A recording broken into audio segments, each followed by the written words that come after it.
Now, see, that's why we can't have nice things. This falls under the category of nope, nope, nope, nope, nope, nope, nope, nope, nope, nope. Oh, and by the way, did I mention nope? Nope. No, he didn't. A 5-year-old boy is recovering after surviving an attack by a giant python in his grandparents' Byron Bay backyard. I'd stop playing in the backyard if I were you, kid. Taibbi didn't work for the New York Times, but he did work for the New York Press. Okay, all right. Okay, there's New York something I knew. Stone and the Moscow Times. Huh. Yeah. Okay. But anyway, the guy, just to get back to that for just a moment, the guy has the resume. He's got the pedigree. He's not some hack.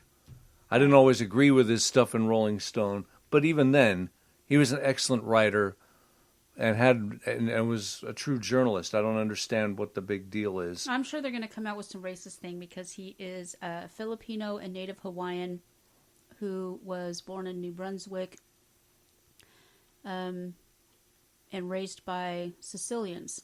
So I'm sure they're going to come out with some racist rhetoric against him. I'm sure they will. They're fine while you appear to be on their side, but the moment you do something that you become you become independent thinking, black, and all Jewish, of a sudden anti-Semitic, blah blah. white supremacist. Okay. Yeah. Anyway, back to the snakies. A 5-year-old boy is recovering after surviving an attack by a giant python in his grandparents' Byron Bay backyard. Bo Blake from Byron Bay was never mind. Did you make that up? No, Bo Blake is the name of the kid. Was swimming with his brother yesterday afternoon. His father, Ben, of course, Ben Blake, father of Bo Blake from Byron Bay. I thought you were making that up. Not too far from the meth monks ball python. Anyway. The meth monks from Mongolia, yeah. Bo Blake was swimming with his brother yesterday afternoon, his father, Ben, said, when a 3-meter-long python launched out of the nearby garden and latched on to Bo's ankle. Oh, he bit him? We were sitting down watching them swim, just about to jump in the pool. All of a sudden, bang, Ben said. It was a black shadow came out of the bush. They don't usually attack humans. Ben isn't sure if Bo accidentally trod on the snake or scared it, but once the snake had latched on, Bo rolled and fell into the pool, and the snake quickly curled around his legs. His 76-year-old grandfather jumped in almost instantly and quickly lifted him out. We both jumped up and ran to his aid, Ben said. Once Bo was out of the pool, it took Ben around 15 to 20 seconds to pry the snake from his ankle. God. Ben said his son was an absolute trooper after the attack. After a trip to the hospital yesterday where he got the all clear, Bo stayed home from school to rest and recover. He was a bit sheepish and didn't want to go out amongst the pool this morning. We were all looking around a bit sheepish. As for the snake, Ben said he held it for about 10 minutes after freeing Bo before releasing it back into the garden? What are you, a meth monk? My dad's lived there. We're going to use that for a while. What are you, a man? That's almost as good as sweet chicken biscuits. My dad's lived there for 36 years, and we've possibly seen 10 snakes on the property. He said, snake season. It's snake season. They're out and about, and after all the weather we've had and the climate that's around at the moment, they're very mobile. After all the weather Bo's mother, Tess. Wait. Don't you Tess? have to have weather every day? The kind of weather that would... It said after all the weather we've had. Well, I don't know about you, but I have as much weather as I can possibly weather in a day. Whether I like it or not. Things are getting stormy at Counterculture Wise Radio. Weather? That doesn't make any sense. Of course we've had weather. If we didn't have weather, we'd just go out. It'd be like that Bugs Bunny cartoon where Daffy Duck just walks out onto a white piece of paper. You have to have weather. Not me, you flop artist! Anyway, Bo's mother, Tess, the only person whose name doesn't start with a B, shared details of the dramatic evening on social media, warning other parents to keep their eyes peeled. We were lucky to have the fast response of Ben and Alan, and it took quite a bit of effort to pull the python, whom was firmly wrapped around his legs, she said. How big is their garden? Lots of cuddles for my boys tonight. Parents, the unthinkable can happen. Now, see, that is one thing. I might not have had the best stepdad in the world, but my stepdad would have taken a at the very least, he would have taken a shovel to that python and cut its head off. More likely a hatchet and a gun. Yeah. Yeah. Put it back in the Put garden. it back in the garden to bite again. It's a manhunter. There can be no more hiding and no more. Oh, never mind. We're gonna. That's.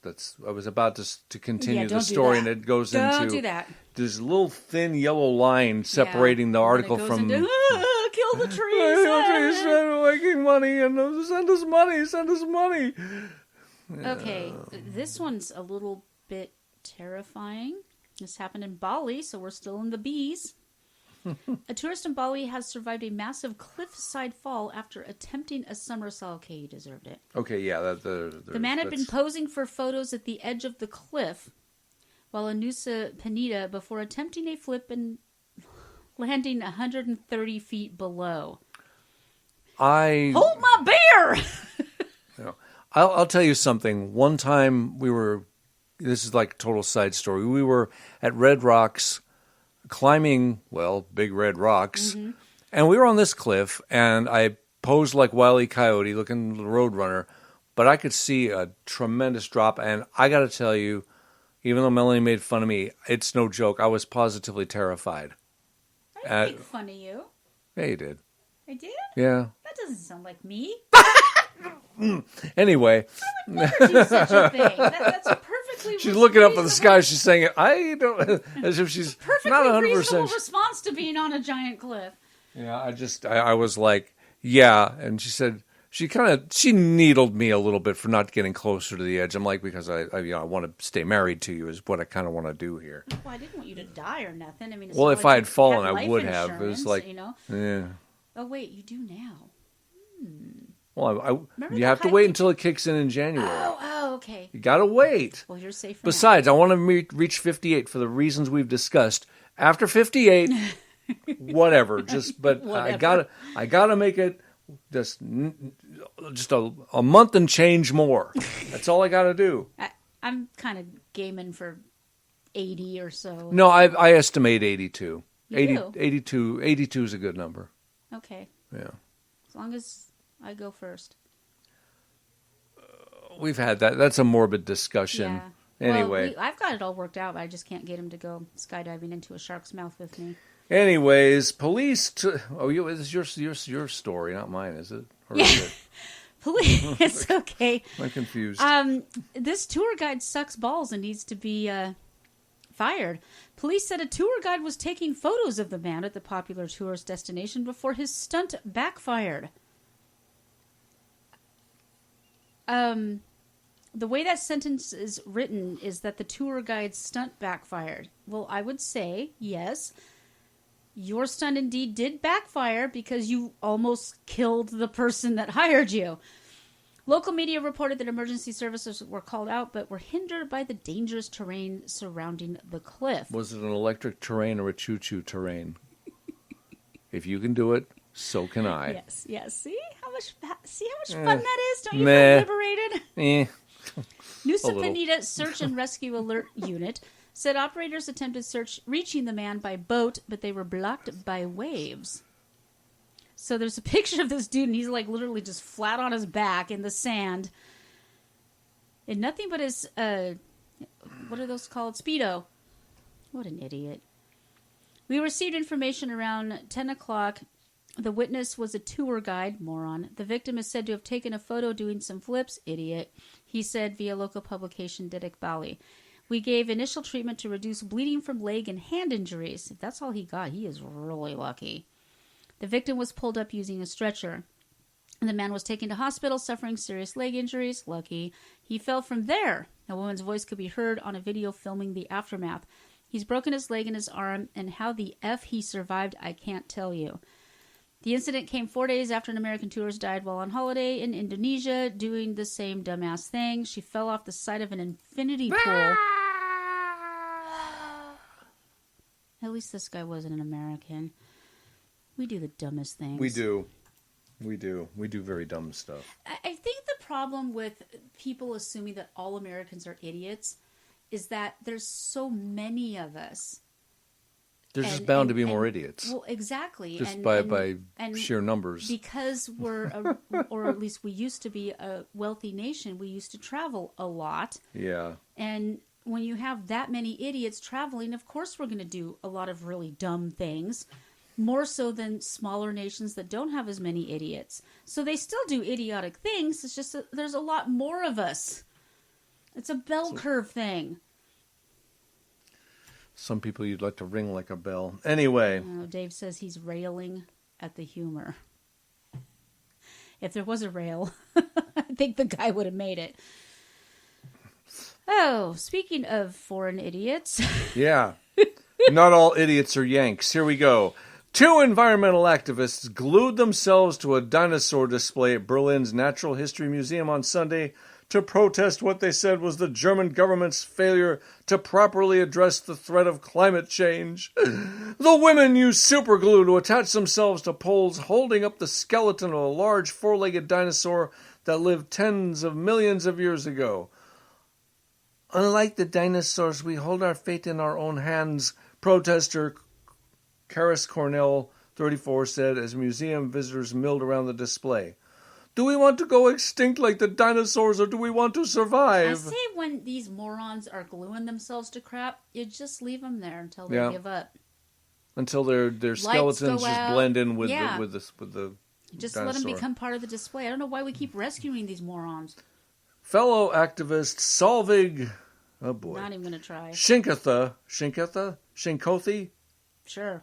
Solveig Shore, 42, said as a mother of 4, she feared the consequences of the climate crisis.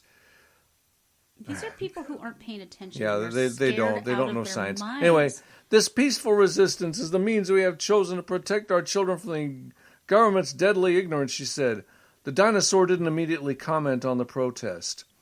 The activists were part of a group, Uprising of the Last Generation, which has staged, I wonder how many generations that organization has lasted, which has staged numerous demonstrations in recent months, including blocking streets and throwing mashed potatoes at a Claude Monet painting. Yeah, that sounds like that's going to help. What does throwing a potato at a painting do for... Honestly, Max has got to start interviewing some of these idiots. We should probably send Fritzy to interview them. Since they're glued to a dinosaur, I mean, she's the roving reporter. He stays in the studio. That's true. Yeah. Anyway, we're going to keep... We'd send Susie, but all she'd want to do is gnaw on the bones. Yeah. Make a mess on the floor. Okay, this is an older story, but it came from our home, our previous home, and nearby one of our favorite audience members' homes, and it was just too funny not to share. I've seen this story before, but we've never shared it on our show. This actually took place 2 years ago. A pair of naughty sea lions were filmed hijacking a yacht, and then they sank it. Let that sink in. Let that sink in. The huge mammals clambered on top of the boat at the Eld Inlet in Olympia, Washington. They appeared to have mistaken the yacht for a rock they could perch on for a rest. These things are huge. Oh, they're gigantic. Absolutely gigantic. But the combined weight of the sea lions quickly caused the boat's bow to start sinking below the waters. If you want to see the actual video of this ship going by with sea lions, it's hilarious. Head on over to counterculturewest.com where we have all the links you need. Local fisherman Josh Phillips captured the scene while enjoying the waters and shared clips on Instagram. He could be heard joking, if those things eat one more salmon, that boat is done for. He said, as we got closer, we noticed it was not sinking, but instead there were 2 very large stellar sea lions on board. And these things, a couple of headlines have called them elephant seals. Yeah, they're not. They're stellar huge. sea lions. I think they're even bigger. They're huge. We used to see these guys all the time. These aren't the little bitty ones that would get into the locks and eat all the salmon. These are big boys. Or that you'd see in a circus. Yeah. Yeah. Phillips says he saw a third sea lion attempt to join its pals on board, but failed to do so. He later shared another video confirming that the yacht had indeed totally sunk, and all you can see is the mast, thanks to its blubbery invaders. Let's see. Steller sea lions, named after naturist George Wilhelm Steller, who discovered them in 1741, use their blubber to thermoregulate their body temperature. They perch on rocks, and in this case, boats, to avoid attacks by predators, including killer whales and sharks. That's fascinating. I mean, I have never seen seals that big in real life. I have, but I grew up in the area. Mm-hmm. And then when I visited northern Oregon and northern California, they get up close and personal. Yeah. I think we need to, because the show's coming to an end in a few short minutes here. We're gonna extend it for a few minutes because sure, we've got extra wiggle room. So we're gonna go over. Susie sent us the next one. Okay. Yeah. Unfortunately, she sent us the next one somehow while she was in the car while we were shopping, so it's a little sus. Wait a minute. Because I've got my old dead phone. But I also had my laptop in the car when we were at that Target. How she did it? That must have been when she did it. Yeah, because I got a text from Susie. I'm like, how did she text me? She doesn't have the thumbs Max does, but I think those two are colluding. The last story is from our old state. This is from our current state. Current state of insanity. Kilgore, Texas. Kilgore police says they apprehended a reckless driver after it hit two vehicles in the Walmart parking lot, but the driver was actually a dog. An owner of one of the cars that was hit said he saw a suspect barreling down on him, but he couldn't get out of the way. The person was shocked to see that the driver was a dog. KPD said the dog was behind the wheel when the crash happened. Their investigation revealed that the dog was sitting in the unoccupied car waiting for its owners while they shopped, but apparently got a little antsy and bounced around in the cab. Boingy, boingy, That's boingy, something splat. Susie Q would do if she were a little bit smaller. Setting the truck into motion, according to police, the steering column had prior damage and the pooch must have placed the vehicle in drive. He was wearing a leash that is believed to have been caught on the emergency brake, releasing it. You don't leave a dog trapped in the car with a leash think on. about this. What are the odds? What are the odds that a dog could bounce up and down and... Anyway, we're not going to talk about what I'm hearing right now. You want to come full circle. The next one is a story out of Las Vegas. So now we've hit all of our shared homes.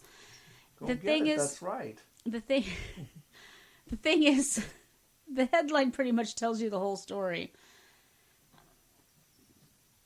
Man found with friend's severed head in car after Vegas police chase. Quote, there was a reason. This is like... you chopped off his head. This is like the husband who, the wife walks in and he's balls deep into her best friend and says, I can explain. No, I think the severed head in the trunk says it all. And surprise, surprise, he was an ex-convict who led police on a chase around Las Vegas before officers found the severed head and dismembered body of his... They're not even putting the word friend in quotes. With a friend like that in a stolen vehicle. I mean, this is a really bad dude. Not only does he chop off his friends, but he steals vehicles. Mm-hmm. He was driving...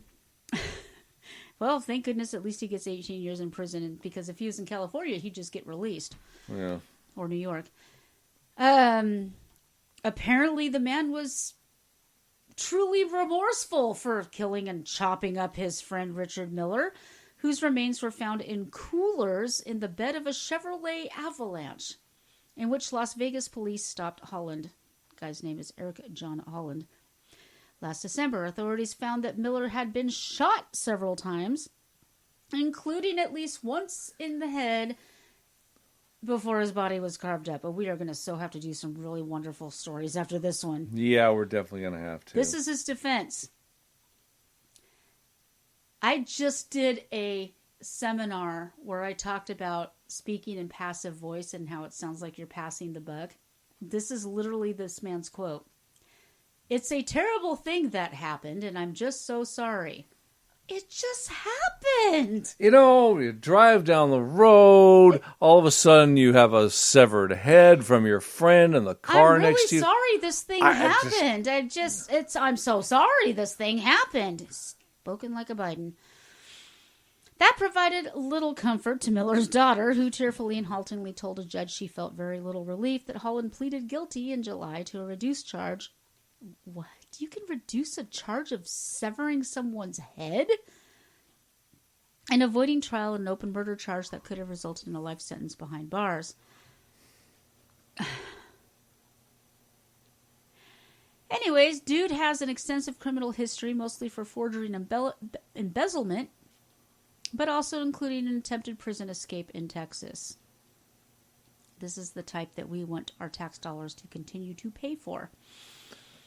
I hope he stays in Nevada and doesn't come back here. 18 to 45 years. That's a lot of wiggle room for second-degree murder and felony theft.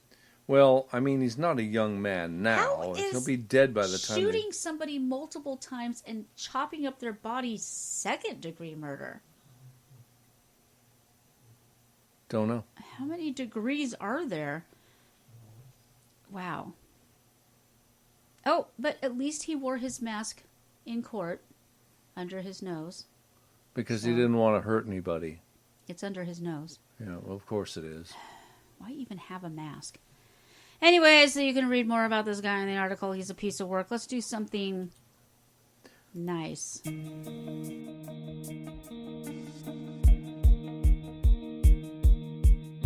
Here on Counterculture Wise, we may rant, we may rave, but most of all we go against the current culture because we believe, to the core of our beings, that humans are good and the world is an amazing and beautiful place. At the beginning of our show, we give you news of the weird and wonderful, but that is just the tip of the magnificent iceberg that is our world. We now present news of the wonderfuller.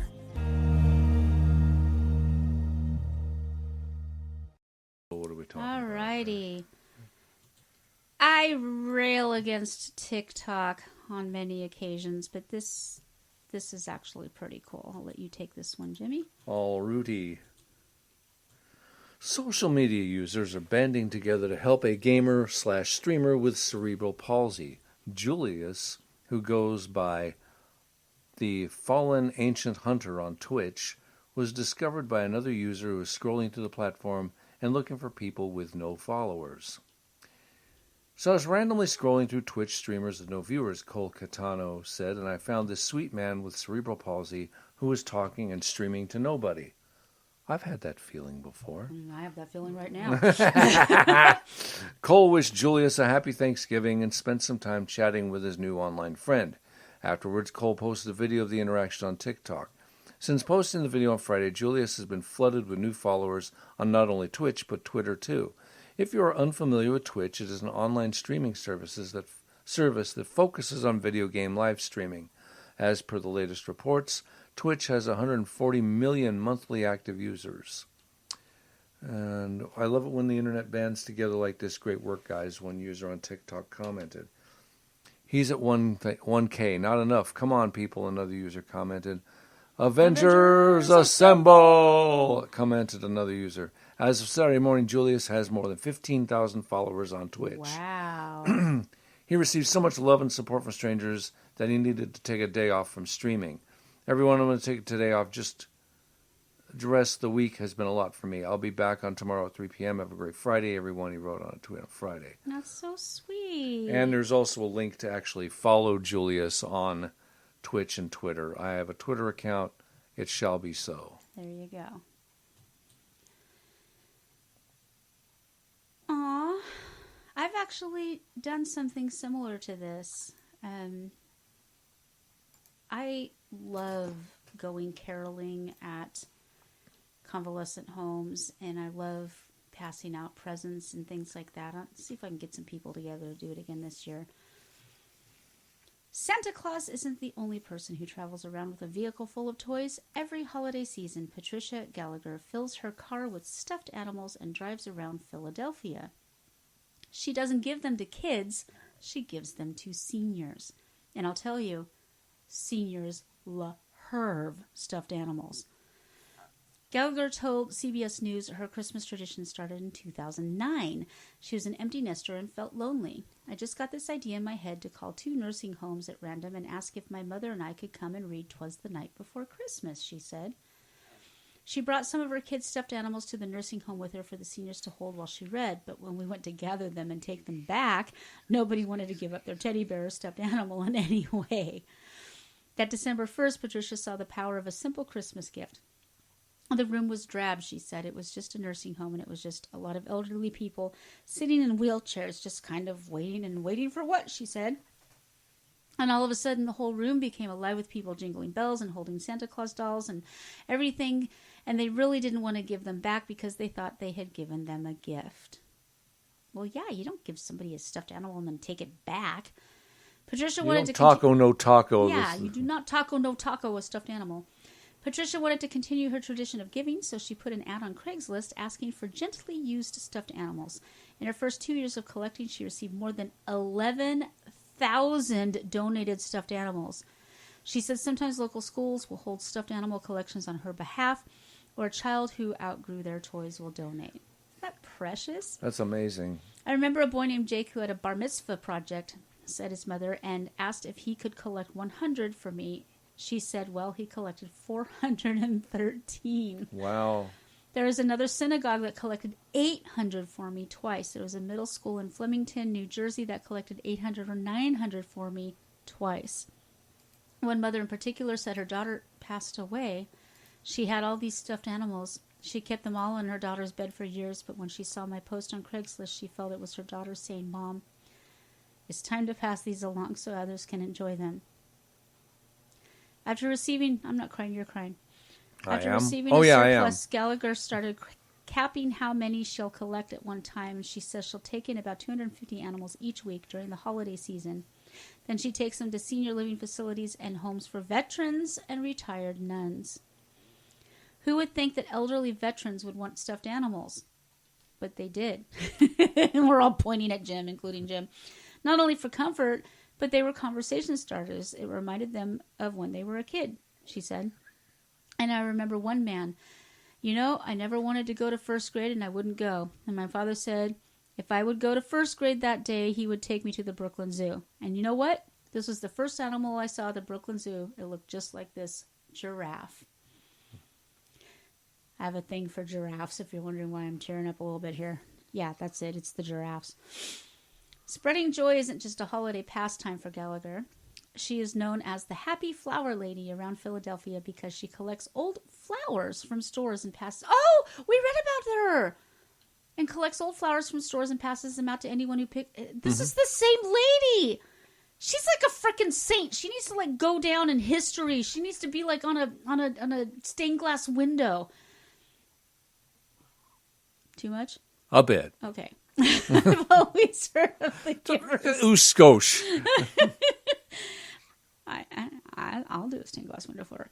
I've always heard of the giver's high. I didn't know what that meant, but honestly, when you give, you really do get more back. So true. Every morning, whether it's the flowers or the stuffed animals, I have a purpose. Even on Christmas Day, Gallagher said she will fill up her car and drive to a nursing home and hand them out. Because just like Santa, her job of spreading joy doesn't stop on Christmas. I want to do this. Oh, guys, send us stuffed animals. I want to do this. This is so cool.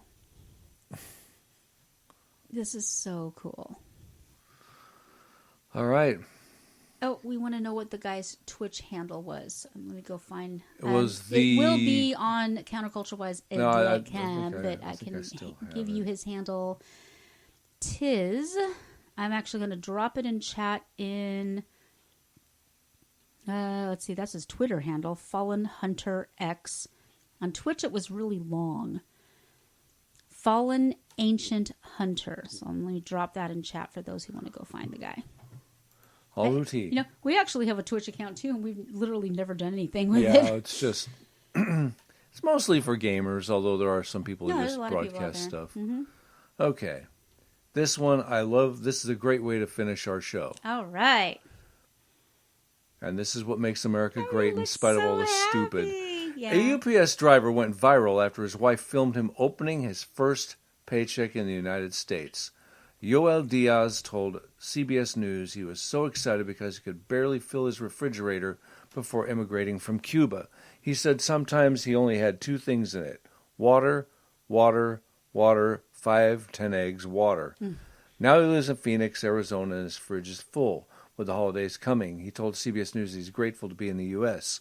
I know it's difficult, he said. I know because you need a job, you need to work, it's hard. But in the end, you go to your home, you have food. It's the American dream. The endearing video of him showing off his first paycheck has millions of views, with this American dream moment resonating with both Americans and immigrants alike. His wife, Marissa Diaz, has been documenting his journey on social media, recorded the video. This is my first hourly paycheck that I feel every hour counted, he said in the video, that every hour of work has importance in my life, and that I know I can work hard for something. I can't compare that emotion with anything because I never had that in my country. Yeah, because your country's socialist. So yeah. Don't vote Democrat, booby. Oh, boy. You'll get that here. Anyway, getting back to the idea of the... You meth monkey. I am what I am. I'm not a meth... He told... You're not a merit-making myth monkey? No. Okay. He told CBS News, it's a moment he'll never forget. Rubber baby buggy bumpers. There you go. When you have this for the first time, you're the slittiest sheet I ever slit. Yeah, not even doing that on one. A stump. Your head explodes and say, "Wow, it's beautiful," he said. Before he came to the U.S. in 2021, Diaz was a computer science teacher in Cuba, earning $12, not an hour, a month. He lamented how far ahead the U.S. was in the field. How do you survive?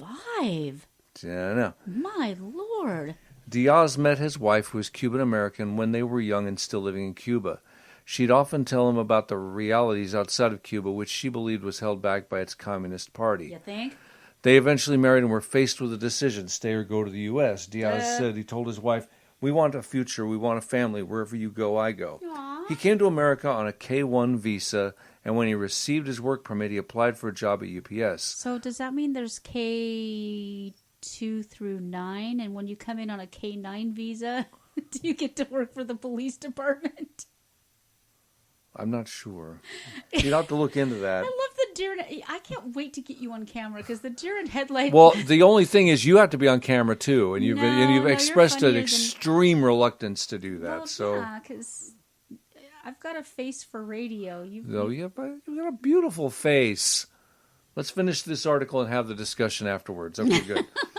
Anyway, he came to America on a K-1 visa, and when he received his work permit, he applied for a job at UPS. So he did this the right way.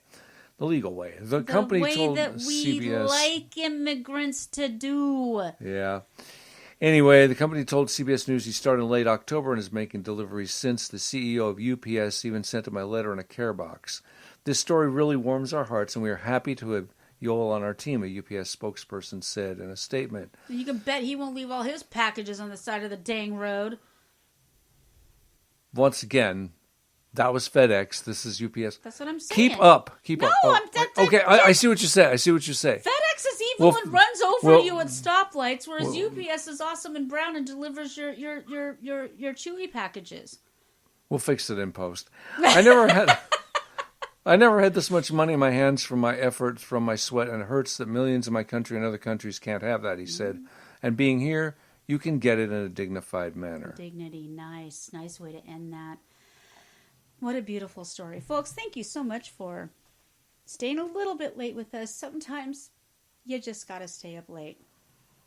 It's been fun. It's been real. Next week, we're going to have an amazing guest on. And hopefully a sketch. Be fun and real. We're going to have we got a couple of very funny sketches lined up. Of course. We're trying to line up another Max interview, but we'll see. He sprained his paw, so he's been kind of feeling sorry for himself. And a little grumpier than normal, yeah. But we love the wacky. But he will be his usual bon vivant self before we get into another. So thank you so much for hanging out with us today. Again, if you are listening on any other place, or even if you're listening here live now, drop everything.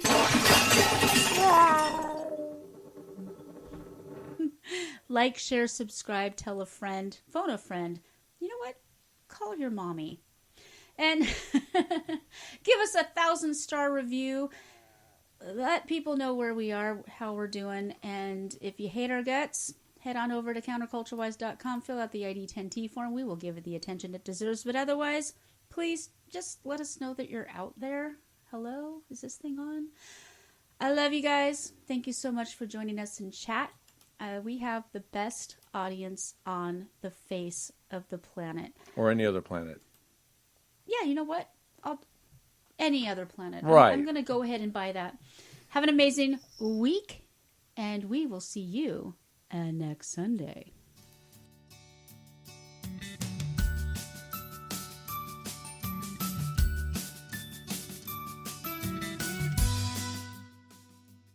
Counterculture-Wise is a Stormcat production.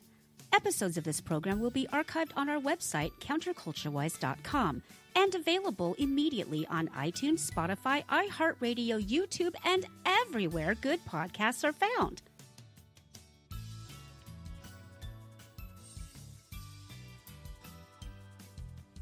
If you would like to advertise on our show, we have a couple of fantastic packages to choose from. Contact us through our website to get started as soon as our next episode.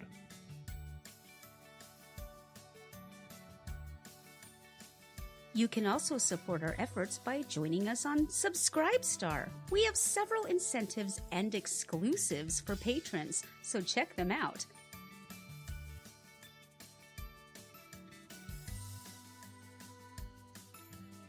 If you'd like to be a guest on our program, there's a form on our website for that too.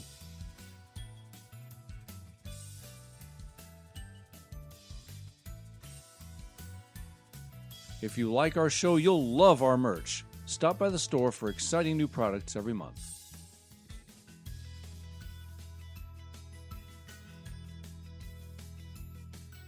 Meanwhile, no matter how cruel the world around you may be, always remember the importance of kindness.